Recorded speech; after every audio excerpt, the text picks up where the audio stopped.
Ladies and gentlemen, please take your seats. The show's about to begin. Kevin, let's put on a show. Let's do it.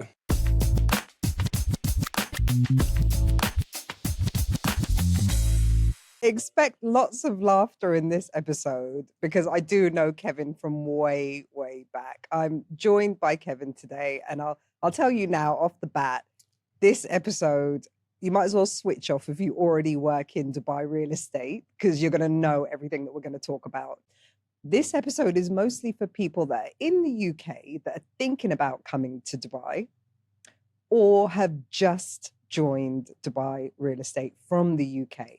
But they also have to have been a real estate agent then, because what we're going to talk about is what to expect as a UK real estate agent, or neg, as we call it back home, and then entering into Dubai real estate, which Kevin has done not very recently. It's been a couple of years now. What, a year and a half? A year and a half. And you were a real estate agent in the UK. Well, I mean, you did work for me at one point, didn't you? Let's talk about that. Enough about you. What was it like working for me?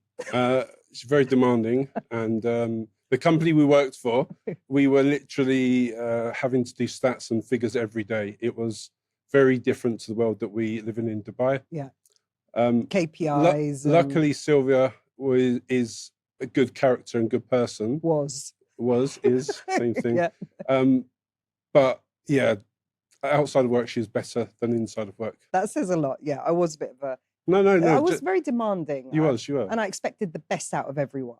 Yeah. And I wanted to see them win. And I do have a lovely alumni. I have a lovely alumni of some super duper agents in my time. This is when I used to run brokerages. Estate agents. Yeah. Yes, brokerage here. And that's something that we're going to cover today is some of the glossary terms that we use at home. We don't use here. You'll never hear it here. So I want to... It's funny, actually, because you did message me. So you came when? October 24. October 24.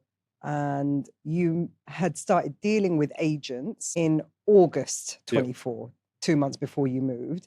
And he sent me a message saying agents in Dubai are terrible. Mostly shit photos and no floor plans. Well, it's exactly the same today. Right. I was going to say, has your opinion changed at all? No, it's just reinforced everything about what I said then. Okay. So this is not going to be another episode where it's like, oh, Dubai versus UK, because we're all sick of that. Yeah. But this is going to be what you actually need to know, like the 101. This will be the best hour spent if you are a UK estate agent thinking of making the move. So let's get into it. But before I start asking you questions, let's have a bit of fun. Because we did this the other day. I said a word, didn't I? And I was like, oh, we don't say that here, do we? Yeah. And what was that word? So we're gonna give you a rundown of some of the words that we used on an hourly basis back in the UK that you will never hear here. And the word that I reminded you of the other day was, what was it? There was a couple. Neg was one. Yeah. And What's bow. a neg? A neg is a negotiator. Yeah. Which what we call a broker here, which it's taken me a long time to adjust and call myself a broker because I don't feel like one. Okay. So back in the UK, you've got various levels of neg. So you start off as a junior neg. Yep. And then you just become a neg once you've hit 6 months, probably. Once you pass your probationary period, you become a neg. Then maybe 1 or 2 years later, a senior neg. Yeah. And then after that, a valuer or a lister, depends on who you worked for. And then maybe assistant manager, then manager. So there's a real hierarchy in UK real estate agency, which you don't have here. Yeah. Here you've got brokers. You've got lots of variations of the name broker. You've got realtor, which people are using incorrectly because they're not actually a member of the National Association of Realtors. Yep. What other names do they have here? Agent. Yeah, a consultant, agent. Not even really agent. I don't think that's part of what we're called. But real estate brokers is just the terminology for Dubai. And it doesn't matter what level you're at, you're just a broker. Yeah. So some companies I've seen have got senior brokers. Yeah. Or partners. Actually. Okay. Yeah. It's a bit like Knight Frank. Yeah. So you when you get promoted, you could be a partner, associate partner. But yeah, so neg. And the other word was? Val.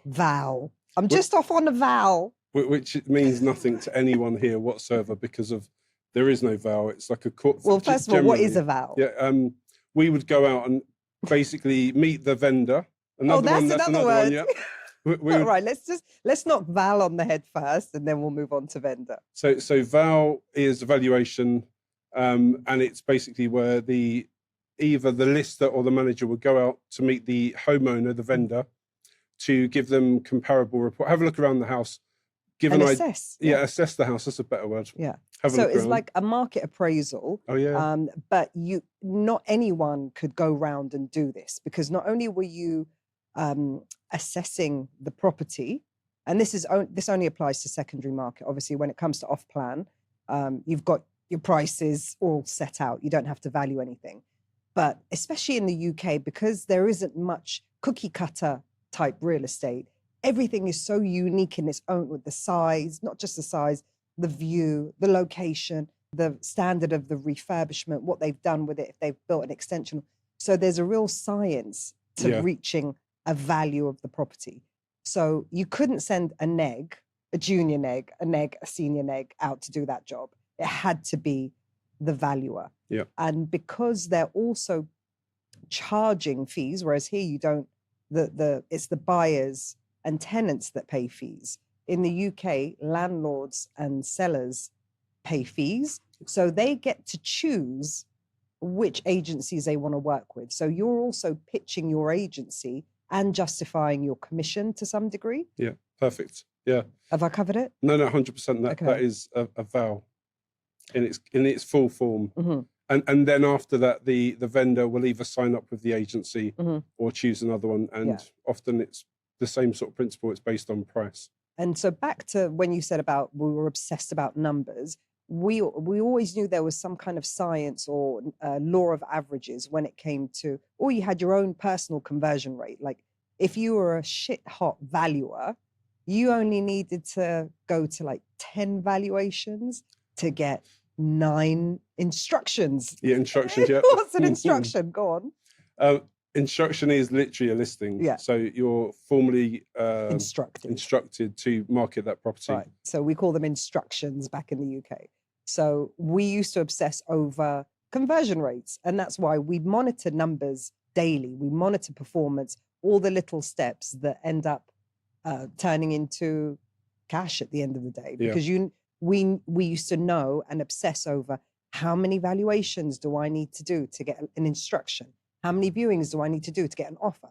How many offers do I need to get to close a deal? Yeah. So it's just a long list of bullet points. Some other words that can you think of? I've got a few. Go on, fire away. Completion, exchange and completion. Yeah, whereas here it's transfer. Yeah. So it's just a really different way. And obviously the transfer here is at the end of the whole transaction. Mm-hmm. And the signing of the MOU is virtually the exchange, but right at the beginning. Mm-hmm. And it's such a simple, easier process than what the UK has to offer. Yeah. It's so easy. And it's not in the hands of, well, another word that you don't hear is solicitors. Yeah, no. You used to deal with, or you are dealing with, vendor solicitors, purchaser solicitors. Do you remember Anne? And no. Richard's wife. Oh, yeah. She's like, whenever she start a sentence, it was like so many S's, the vendor solicitors, the purchaser solicitors, the vendor solicitors. Like that's all I used to hear.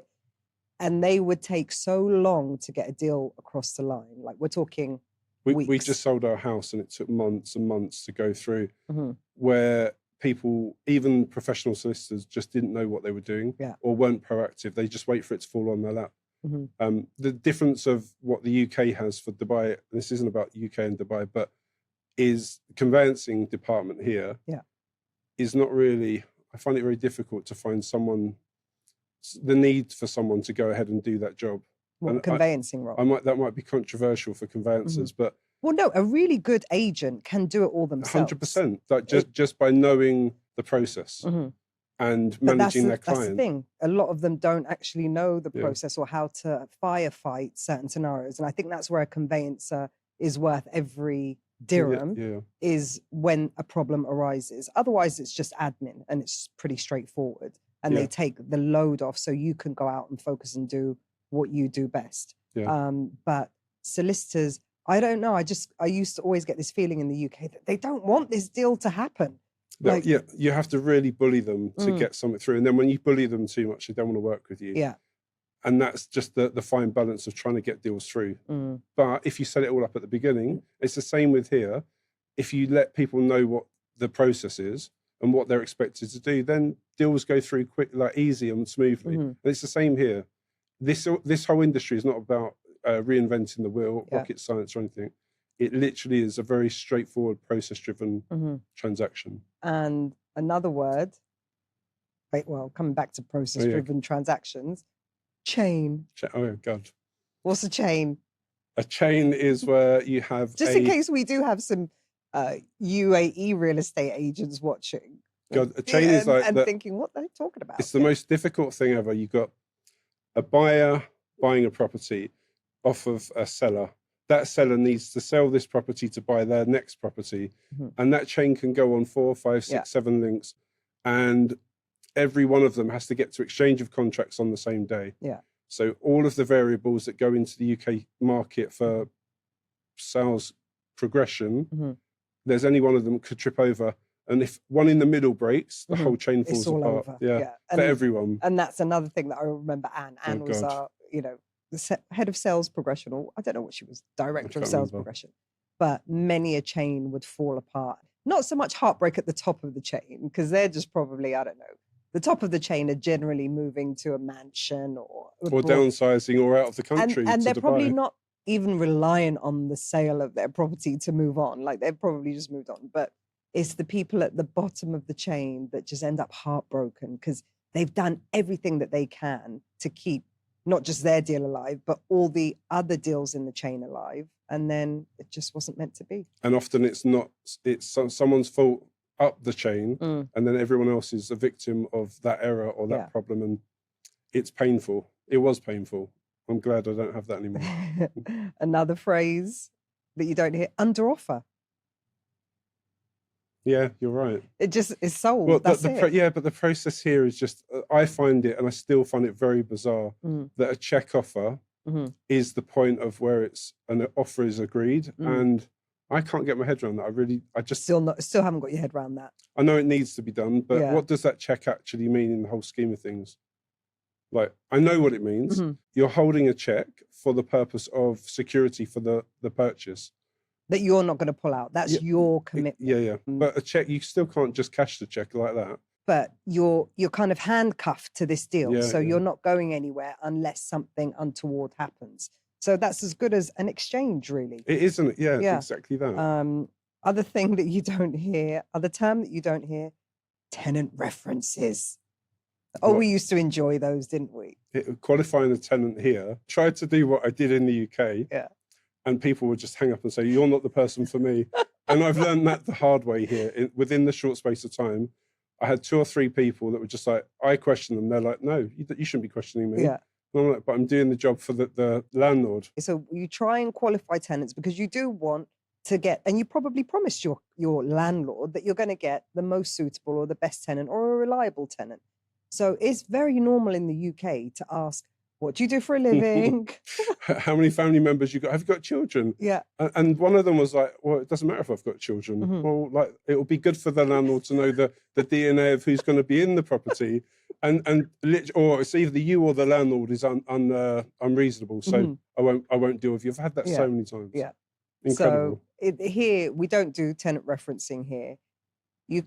We don't even really check nothing.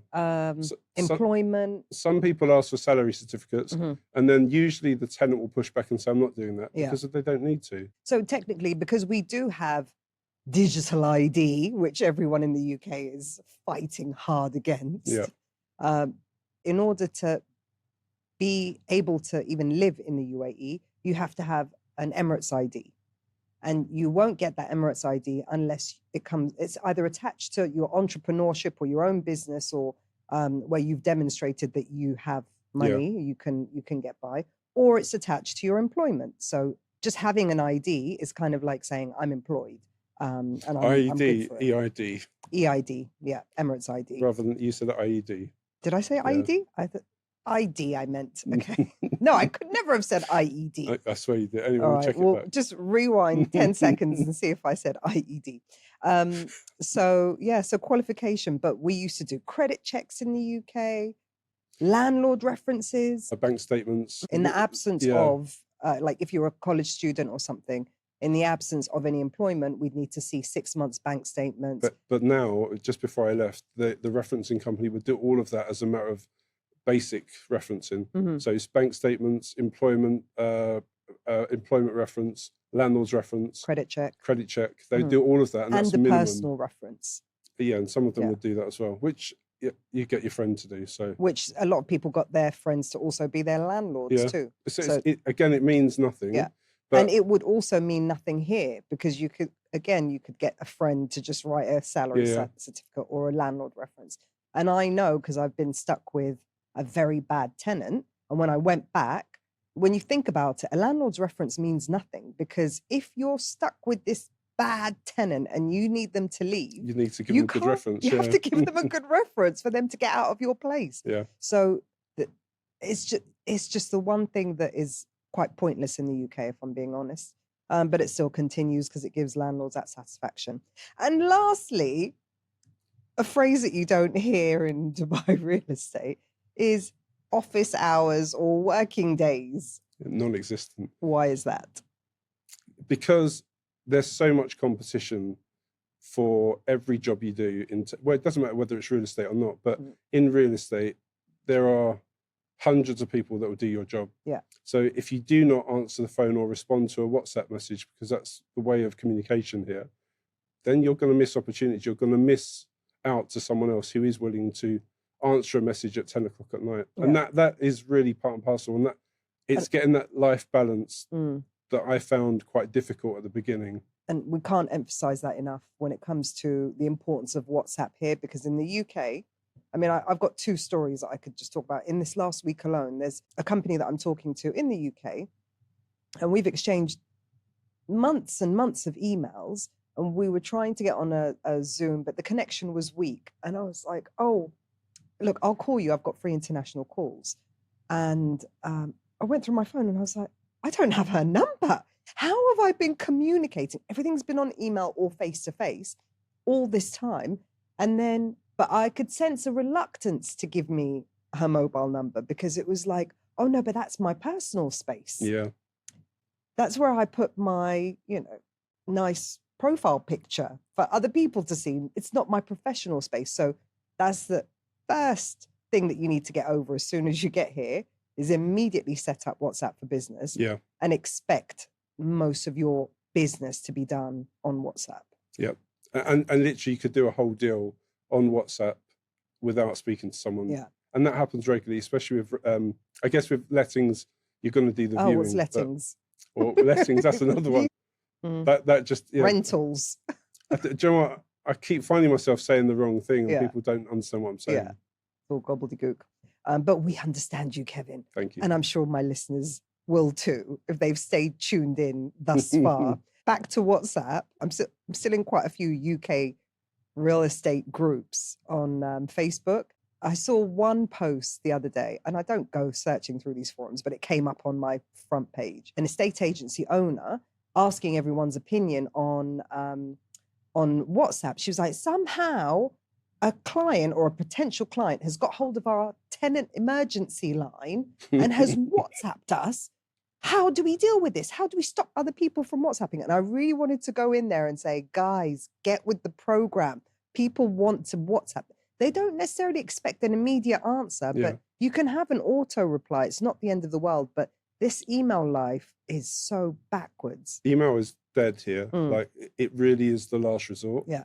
And it means, well, people don't watch their email. Yeah. It's WhatsApp. There is no other communication method in UAE. Yeah. I could probably, well, back in the day in the UK, a normal day for me would be 50 emails. Yeah. 50 to 70 emails. And that's just my inbox. Sent items would be 100. Here, you're lucky if you get 2 direct emails a day. No, I get more on LinkedIn now saying I can fix you with all your leads every day, like 10 of those. I get a lot of those. But outside that, no emails, are actually sales managers from developers introducing themselves to me. They email. That's Okay. the daily one. Maybe they haven't got your WhatsApp yet. Okay, so that's just to give you an idea of some of, whilst we've covered the jargon that you have to get rid of, we've also given you a little insight into, or a bit of a reality check. So let's go a bit deeper. Your UK experience was 25 years. 25 years Yeah. total. Okay. And you had an expectation coming to, I always love, and if you've been in Dubai or the UAE for a long time, you're definitely going to have received a number of phone calls from people back home calling you and saying, I'm thinking about moving. What do you reckon? I'm just tired of this and that. And, and I don't know anyone that ever says, absolutely no way, don't do it. So I was quite pleased to get that phone call or message from you saying, me and Hema are thinking about moving to Dubai. And I was like, yeah, no brainer, really. So what was going on in your mind when you made the move? I think when you were thinking about it? There are so many things. I think we were thinking initially do it and run off the back of my career being a real estate or a broker. And at the time we were so close to like putting our savings into it and pretty much betting on me making a success. We wanted a better life. It's all the same things that we don't need to talk about now, just healthcare, safety for my son, sunshine, blah, blah, blah. But all of that, but it's so true. And you arrive here and it is that. But the quality of life really does play a massive part. And the sunshine every morning, doesn't matter if it's 50 degrees heat, it's still a nice outlook. And that makes such a difference. But going back to our move, we were so overwhelmed with all of the choices. And I'll be honest, Hema is a spreadsheet researcher, and she'd done everything, like in terms of the areas we could move to, the places, the schools.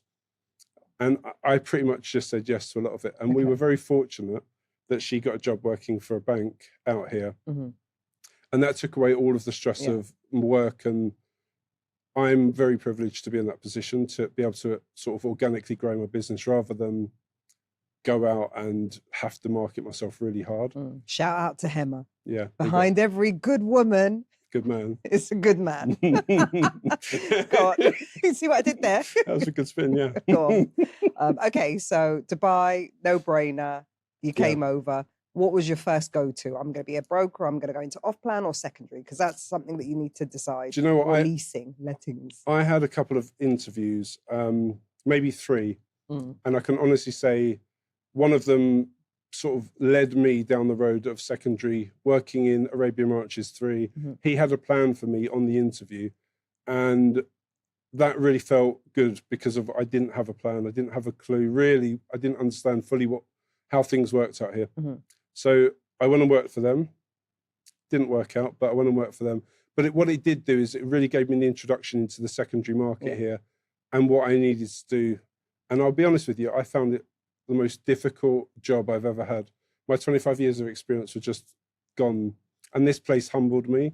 It put me on my arse so quickly. How? Why? Just the fact of my experience meant very little. And now I've realized my experience is really important. But in the first instance, because of my process-driven environment that I worked in for 25 years, wasn't here. It's literally dog eat dog. And the one phrase that I'm sure everyone says that in real estate is Wild West, Wild West. And this is the property version of that. There's no other way to describe it. And if anyone doesn't understand that, they should Google what Wild West means, because there's no real, there are good laws and good systems and processes in place, but there's no real policing of anything that goes on, in my view. And I genuinely find the difficulty with, not now so much, but when I got here, I was too eager to say yes and I'll go and do a viewing. I'm wasting my time. I'll go and meet a landlord, wasting my time. People that aren't educated enough to understand the process themselves, like whether they're a landlord, a seller, a tenant, a buyer, if they aren't educated, I waste my time because I'm talking shit now, but I let me go back. Well, no, I think the point that you're trying to get to, painfully is perhaps the problem that you have here that you don't have in the UK is the reason why it feels Wild Westish is because it's commission only. In the UK, you've got a cushy little salary. Yeah. And you get a minuscule commission, like 10%. Yeah, 10, if that. Yeah. 10, 15%. Actually, things have got better. Before I left, they were better than that. But Okay. but still, it's the cost of living had gone up dramatically, so it didn't really balance out. Yeah. But here, no salary. No salary. And you might not close your first deal for 3 months. I think it took me 3 months to get my first sale agreed. So you're helping all these people, taking all these calls, doing all this work, doing all these vowels, and you're paying for your own petrol. You don't know where your next check, your first check's coming. I still think even whether brokers are honest or not, the 90% of the conversations you have come to nothing in this industry. And you'll go and do viewings, meet people, you'll meet clients for coffees to try and tempt them to get their property. And most of it will come to nothing. There's such fierce competition. It's just the Wild West. But that's why agents get such a bad reputation, because they're used to dealing with so many time wasters that aren't going to come to anything. That them, if I'm reaching out to an agent, I'm all excited and enthusiastic about my move or whatever it may be. And then if they're not giving me that same energy, I'm like, you don't want my business. And it's like, no, I speak to 100 of you a day and none of you are in position to make a decision. Yeah. So I'm just going to keep it as brief as possible. I think that hits the nail on the head. The initial conversations for people moving to Dubai are so early that it's very hard for a broker or anyone to really get excited by it, which is really sad, because these are the people that need the most help and they need the information. And there is so many different opinions on everything on social media or Reddit, whatever it might be, or Facebook. And those opinions are either from different lifestyles, different people in different parts of or periods of their life. So even to try and understand all of that, it's very difficult for these people to understand what's required for the move, to understand the geographic side of Dubai, because that also is another thing. I want to come and move to live in downtown, or want to live in the marina. And it's because you don't know anywhere else. Exactly. Yeah. You know what you've seen on people's Instagram or when pages. you came on holiday. Exactly that, yeah. And it's very different coming to move. And we did exactly the same. And I've just gone through that whole life move with my wife and my son. And I wish I documented it, but I didn't. Otherwise, that would have got me lots of followers. And also it would have got me lots of leads, because of ultimately leads is the thing that's hardest to come by in Dubai, whether it's property or buyers. They are the toughest things to get. Well, that's the flip reversal of the UK, isn't it? And that's why sellers and landlords pay agency fees or commissions and tenants don't. So it's whatever you're most abundant in, which in the UK is he who pays the fee is the one who's most abundant. There's most abundant of them. But they've got the choice of agents. And agents, this is part of my experience, and forgive me if you're not one of these and you're in the minority, but many agents will say whatever they feel they need to say to attract and get a hook in for their client. And that is the thing that I think the culture shock of being an estate agent against being a broker is understanding that in itself. Like I use my integrity, authenticity. I genuinely want to do what's right by the client every time. Yes, hands but down. Who's the client? And that's something that's different in the UK as well. Because in the UK, we didn't care about people viewing. We didn't care about the tenants. We didn't care about the buyers. The client was the one who's paying our commission. Bill, and that is the vendor or the landlord. So we would give them the utmost service, make sure we returned all of their calls. But on the same note, the due diligence of looking after your buyer or tenant is also equally important. And I always tried to manage both sides, but obviously the priority was the bill payer. Whereas here, although the buyer is the bill payer, without the landlords or the sellers, which are the hardest things to come by, it's pointless. You're not going to make any money. Do you think eventually Dubai is going to move to the flip scenario where sellers and landlords are paying? Well, some sellers are paying. And do you know what? I think the original setup was buyer would pay 1%, seller would pay 1%. and it's just been pushed over to the buyer, that now buyers automatically feel that they're eligible to pay. But I don't know, like, reform is something that is needed, and We I don't call it reform here. no, sorry, Just that's the wrong new word. regulation. No, right, new regulation definitely. Exclusivity marketing would get rid of so many of these brokers that don't have the experience or the ability to look after their clients. It's all about relationships, and by not having good relationship skills, you cannot serve your client properly. Like, you're not servicing them properly. You're not able to negotiate on their behalf or for them or with them. Kevin, what do British agents fundamentally misunderstand about Dubai before arriving? I think, like I did, I thought that there was structure to my day's work, and I thought there were processes that were in place for listings and leads and everything to come through. And when you arrive into an office and you're told, here's a list, crack on, call it, good luck. There's no skills in that. It's just a numbers game. Throw as much mud at the wall and some of it will stick. And that is the reality of what you're doing in Dubai, until you start building relationships with either sellers, landlords, or finding new clients. So what's the mindset shift that's required? Do you know what? It's just discipline and resilience. And there's always resilience in sales, but without discipline, you may as well not bother. And some people talk about motivation. Motivation has nothing on discipline. I've never been that disciplined person until this year. And you said that at some points your 25-year career felt like a waste, felt completely useless, but then at some points it did.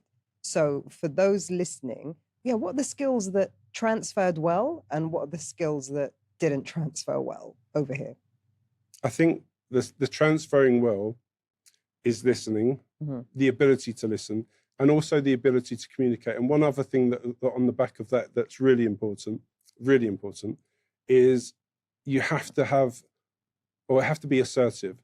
You cannot just be a yes person here. You cannot say yes because that's what they're telling you they want to achieve. If you're going to do that, you're just wasting your time, and you're wasting your client's time. You have to have some balls behind you, and the ability to communicate where people understand what you're saying, and you're trustworthy and believable. Trustworthy is a difficult one here, but I don't know how to frame it, but not to bullshit, but most importantly, to build rapport with integrity. Like, for me, that's how I'm working, and it's starting to come through. It takes time, but I don't play the games that many people will be like, I'll get you that price. Can I have the listing? Do you agree with the thought that Dubai is easy money? No. People that do not care what the outcome is, they get their deal agreed, and then they not switch their phone off, but block. But they literally turn off their interest in that client. Those people will make money by having no fear and not caring about the consequences. And not expecting to rely on any repeat business either. Oh no, cool. Yeah, it's literally one deal wonders, like gone on to the next.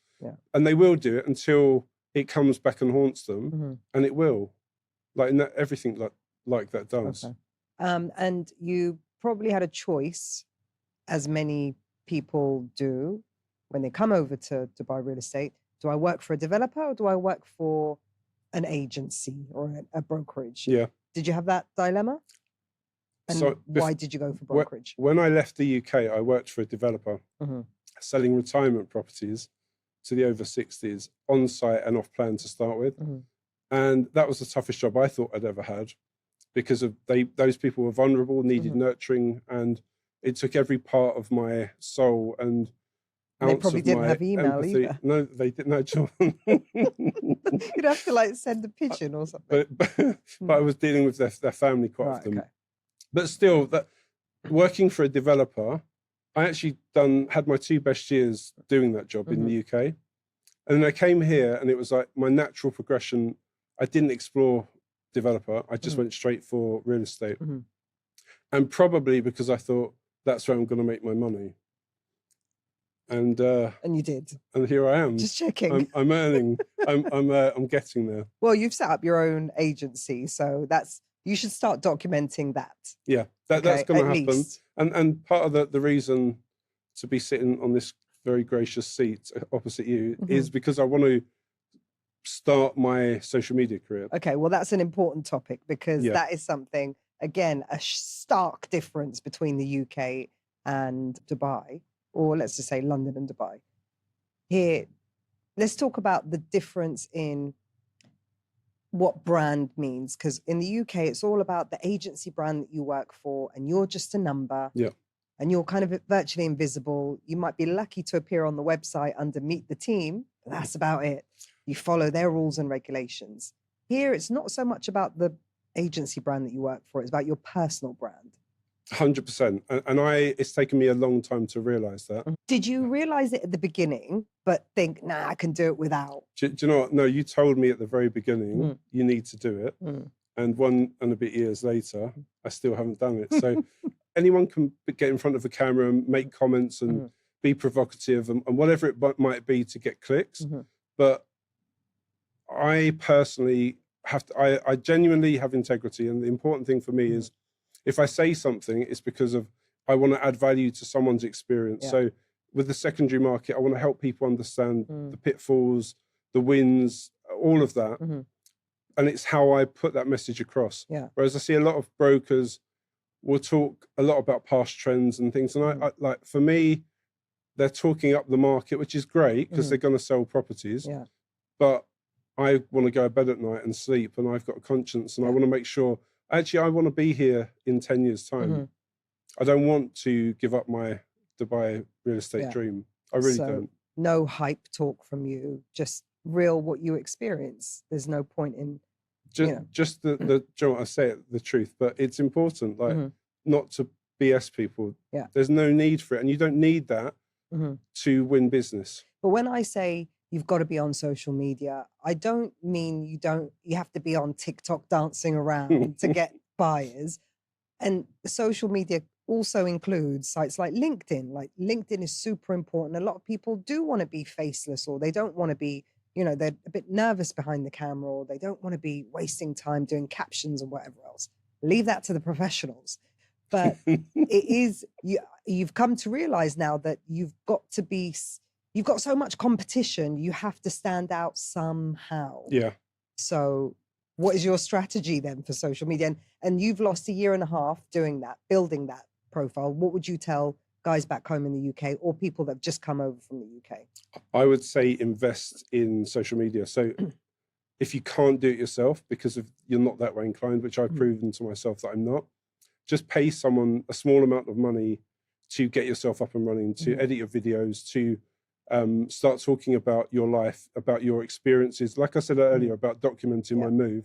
So many people have done that, and they are flying in terms of views and clicks. Well, I'll say this because I saw a reel the other day and it said, this is the year of the yap, which is the yapping reels. Like nobody's interested in professional studio shot captions, transitions and the sound effects and the music and everything. No, they just like when you whip out your phone and you're just casually walking and explaining. And someone who does this that I love, that hopefully is going to come on the show soon, is Tristan Taylor. Yeah.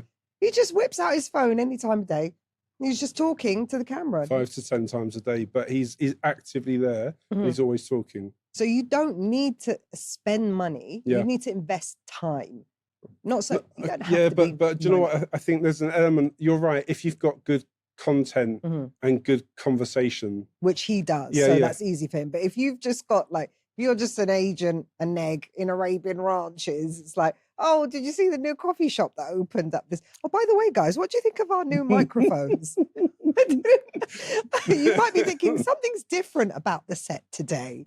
We've just been chatting away, but stay or no? I got these off Amazon, like $12 or something. They took 3 weeks to arrive, but I'm so happy with them. I'm trying to up my personal brand game, and I've got a very good brand. You might just see from everything around here in the description. I spend so much time on my personal brand.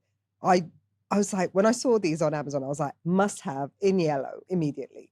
But I'm not sure if it's yellowy enough, so they might not stay. But I even want to get the cube. Yeah. Sorry, we're making it about me now, but I get the cube that goes on Standard. that says golden nuggets. So yeah, I'm gonna up level and invest more into my appearance, as in the brand and my appearance, the shoes. And we're in flats today because Because he's I my don't mate. care. Yeah. Yeah. But yeah, so for people like me, it makes sense to invest financially. But if you're just an agent, early days, spend money or do it yourself. It depends on. Do you know what? You're right. It's not about money. I made a mistake there. It's about content, and it wasn't a mistake, Kevin. It's just a bit a change of opinion. A change of opinion. It literally is about the content, and if you're not charismatic, I think you're stuck unless you do a faceless campaign, which then you can't build authenticity or trust. So there is Gary Vaynerchuk, if that's how you pronounce his name. Probably not, but anyway. Okay, well, we'll Google that. Vaynerchuk or something. Okay. But Win, how's it pronounced? Vaynerchuk. Gary V. Vaynerchuk. Okay. So this guy, even though every day he says the same message, just get in front of the camera, don't care what you say, F off, but like literally, he does not care. Just start. This is the time to start. And I watch it every day. I get inspired. I bought a camera, still not done anything. Yeah. So I've got a couple of practice runs. But I do actually have a full setup at home as well, like the camera, the microphones, and I haven't done anything. I've just recorded. iPhone's good enough. The quality of the cameras, you're right. It is really good on the new iPhones. Even I've got the 16. I've got 16. Okay. Yeah, 16, 17 is good. 15 maybe at a push. Okay, so we've covered what to expect, what surprised you, and let's talk about the international time clock, because that is something that comes as a bit of a shock to people, because A, they're not being paid a salary, and B, they're working around the clock, and you have to. You can't be at the beach club on Saturday and say, I'm going to get back to them on Monday. That person's probably already transferred by Monday morning. So again, it goes back to if you don't answer your phone or don't respond, you may as well say goodbye to that business. So time-wise, if you're working with UK clients 4 and 3 hours behind, that is a bit of a problem, especially if you have a family life and you've got kids and in the evenings you want to chill with them. These guys are just finishing work and they want to speak to you. You'll have to be available. And at the weekends, I don't think there are weekends like I used to have. I used to work on a Saturday, have Sunday off. And now I probably am a bit cleverer with my time because I'm fortunate to be able to choose when I go to work. And also I'll pick if there's someone's not going to waste my time, or the chances are they're not. You don't work I'll with go. them. Yeah, exactly. I'll go, or I will go to the viewing. And if they're a waste of time, I won't. So you have that luxury, but you don't have the luxury to say, and it's not that people are disrespectful of your time, because in the UK, we know like 6 o'clock, that's it. Yeah. We will not bother anyone unless it's an emergency. We respect their private time, and that's that. If the shop is open, the real estate shop, which is another thing that don't really get here. The high street store, the window cards, you do have some. But they're in the marina or they're in little mini malls that are around communities. So that is limited by a certain opening hour and closing time. But generally your clients are going to be international. And they're used to being dealt with at all hours. Like, it's not uncommon for me even to respond to a professional WhatsApp at midnight or 1 a.m. If I'm up, which I usually am up. So I don't mind. But in the UK, God, that would not go down well. No, and in the UK, I'd never send a message after about 7 o'clock at night. Whereas here, the amount of time, even last night, I had someone sending details through of properties he's got that he would happily let me try to sell, but not list. But this was like 10:30 at night, and I was laying in bed and just replying. It's a weird sort of scenario. So you have to be expecting to work, but no one's going to tell you you've got to work until 10 o'clock at night. But if you don't do it, someone else will. That is the golden rule. All right, let's move on to patterns that you see in British agents. There's got to be some. You must be able to spot a British agent from a mile away. Probably more so because of what people tell me. Loafers, no socks. No, that's now everyone. No, do you know what, to be fair... And they're not loafers, they're loro pianas. Okay. Yeah, and they're extremely comfortable. And they're expensive as well. They're expensive, and, that's the... They're a good look, and I'd say maybe... Not 50%, but a lot of English broker or British brokers will be wearing them. Yeah. I think all brokers, no matter what nationality, are wearing them. How I can tell a British person, not necessarily an estate agent, you know how? How? Flip-flops. What, as in wearing them? Yeah, like Havaianas. No. Not to work. I'm talking about like just on the weekend. If I see I can't. Someone wearing flip-flops in Dubai, I know they're a Brit because... No, I'd say Aussies, Kiwis. There are so many people. Commonwealth. Yeah. There'll be a Commonwealth person. I tell you, because here, and what you need to understand is here, flip-flops are for the house help. No, I quite often wear flip-flops. Domestic work. Yeah. Right. Well, yeah, because you're British. Like here, you wear slides or sandals, like proper slides. Do you know what? I just bought a pair of sandals. But I feel Why did you do that? Because I was told to. But because Havaianas are not. No, I can't. I think they're chavvy anyway. Sorry if anyone's got Havaianas. Yeah.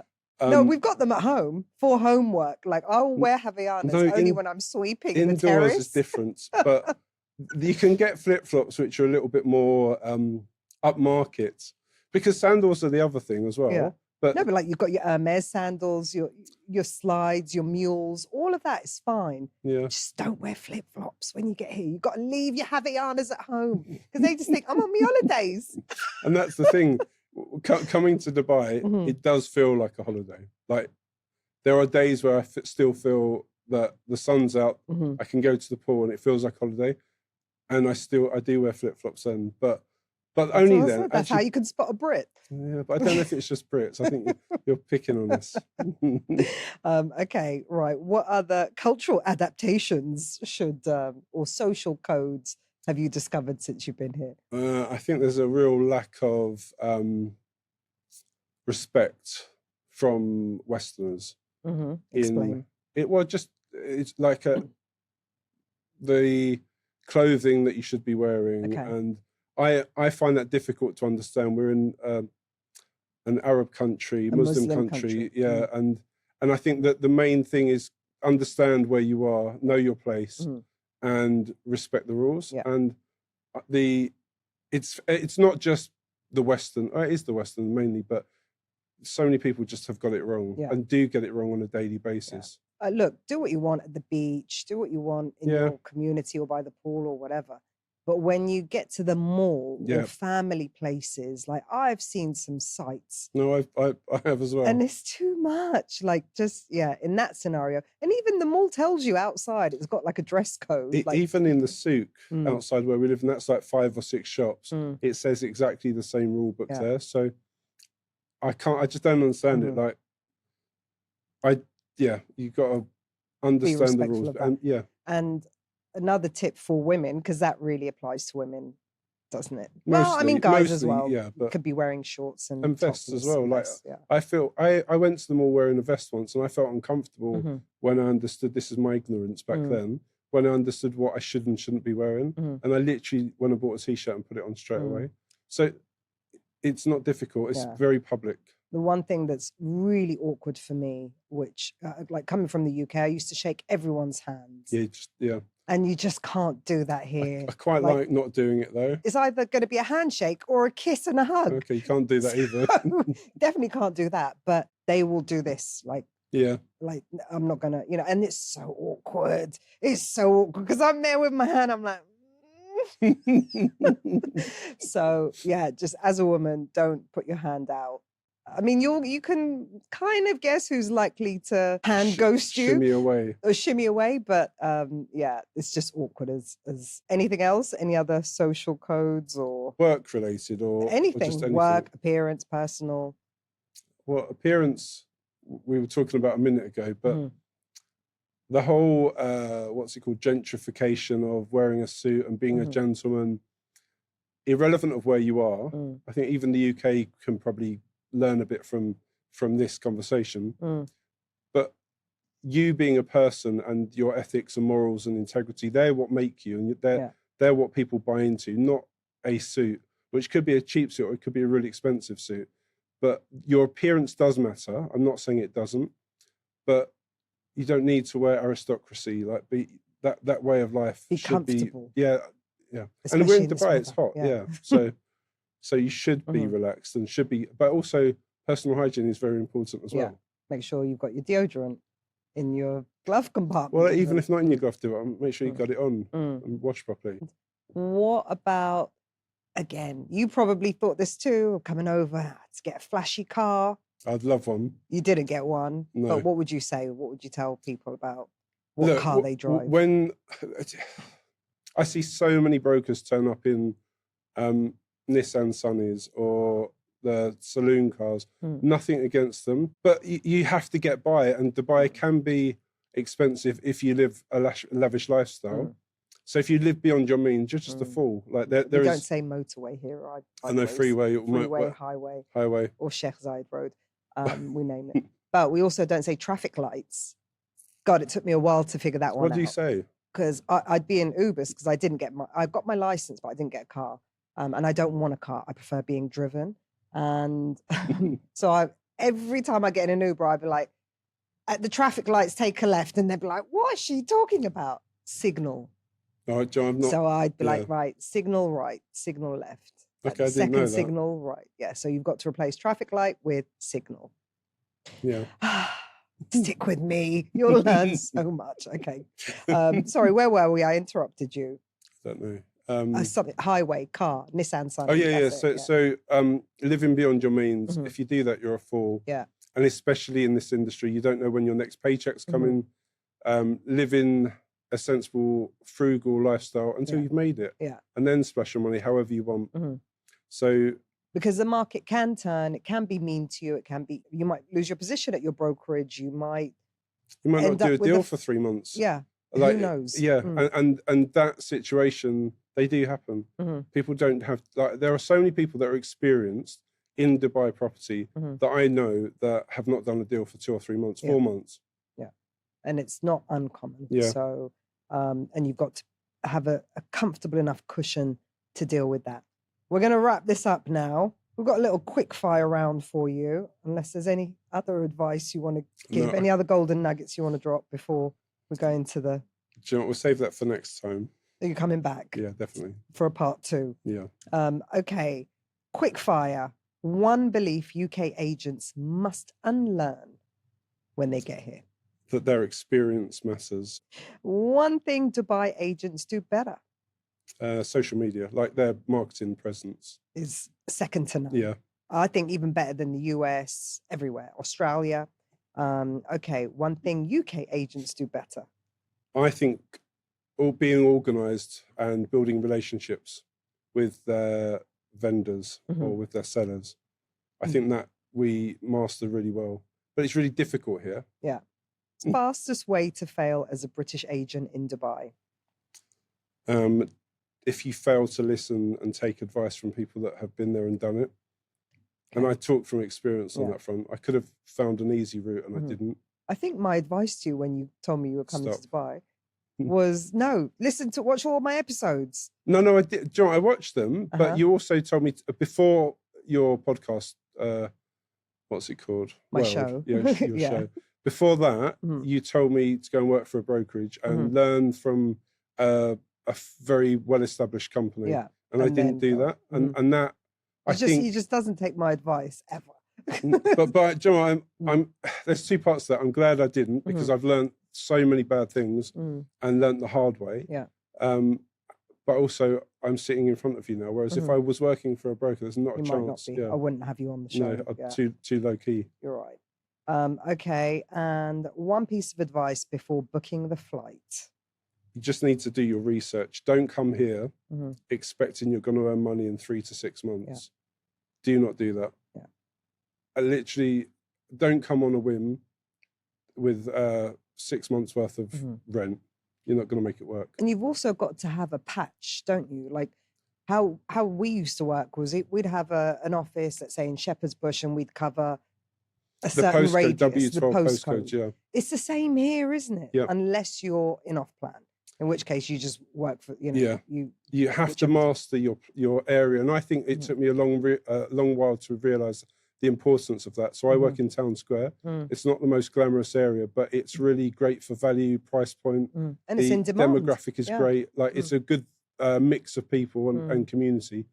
And it is in demand, and it's in what used to be at the edge of the world for Dubai. It's now becoming part of the centre. Yeah. So I've now mastered that, and that is so important. If you come and think you're just going to sell anywhere and have clients all over, you're not a Dubai agent. No, you're not. Working a certain patch. You're making Dubai. a mistake if you do that as well. Yeah, very good advice. And finally, we're going to end with a question from the LinkedIn family, the LinkedIn community. My friend Nina Klishevich, who's the country managing director for Blue Ground, she's asked a question on this topic. Is it worth moving now, Kevin, given the market saturation and high turnover of agents in the market? What do you reckon? I think there's always space for good agents. And I think if someone is disciplined, as I said earlier, that there is every reason for them to be here, despite what you're going to read on social media, which is saying, don't come, it's hard work. It is hard work. But if you've got the right mindset, mentality, resilience, and you're good and you can communicate, then there's room for good agents. Because there's what, about 25,000, 30,000 maybe? More. Someone said 40,000, 50,000? I think there's about 40,000 but out of those, how many are actually billing? Like it's the top percent, like literally maybe 5%. So there's not enough of those top people. So there is plenty of space for good agents or people who want to do it nice and right and for the long term.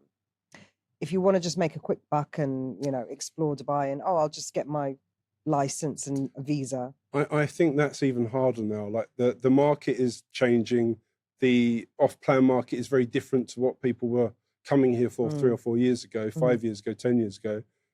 The secondary market is sort of evolving, and that's where good British agents or European agents will come and basically benefit from. Yeah, it's true, because you guys really know how to do a val. You know how to do a val, or you should learn how to do a val, or you'll understand what is required to do a proper market appraisal.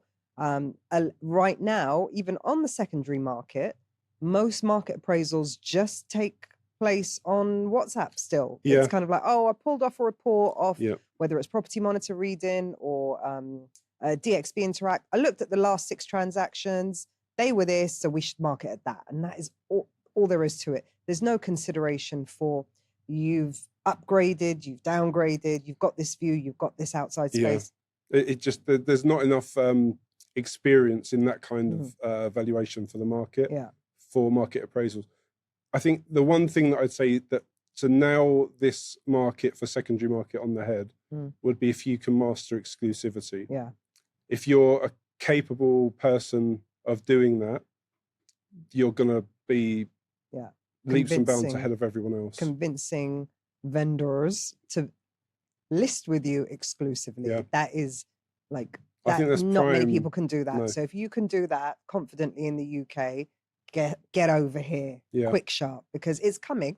We are going to have all these off-plan units are going to be delivered. That's going to slow down. These off-plan units are going to be ready units. You're going to need to be able to know how to do a val, get exclusivity, and then thirdly, know how to do a bloody viewing. People don't know how to do viewings here.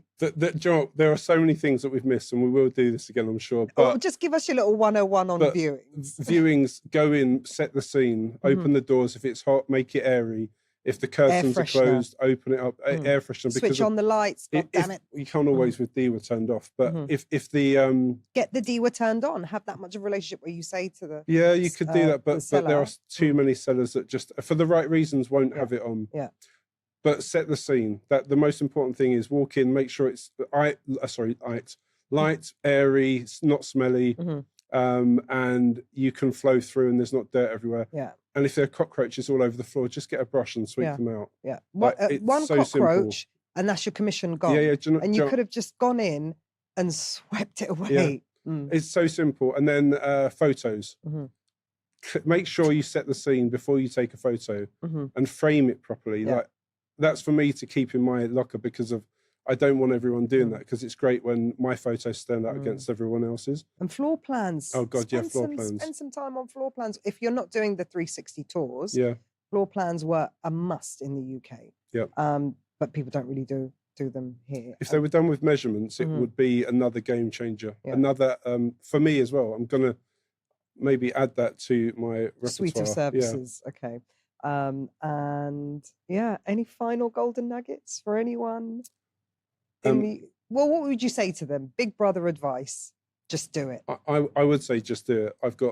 Have no fear in doing it, Mhm. but just be warned, it's tough. Mhm. It's not easy. It's the most difficult job I've ever had, but it's the best place I've ever had this job. What a This wonderful, difficult job. what a wonderful way to close. Thank Thank you, you. Kevin. And we want to hear your experience. We want to hear if you've got any questions or comments that you want answered, throw them down below in the comment section. Let's get a conversation going. There's a lot of people really rooting for Dubai and wanting quality agents to come over. And you will see, just like by commenting below, people will jump to help you and advise you that it is the best move. We all left our families, Yeah. came with our families, but we all left our homes to And our friends and our friends, life. everything, Yeah. our lives, to make something of ourselves. So we strongly encourage you all to, if you do get that feeling, you won't regret it. And what's the worst that could happen? Doesn't work out, you go back. Yeah. Nothing will have changed No, by no. the time you go back. Let me assure you. So yeah, just take the leap. Thank you for tuning in and staying right to the end. Hope you enjoyed that episode, and catch us on the next one.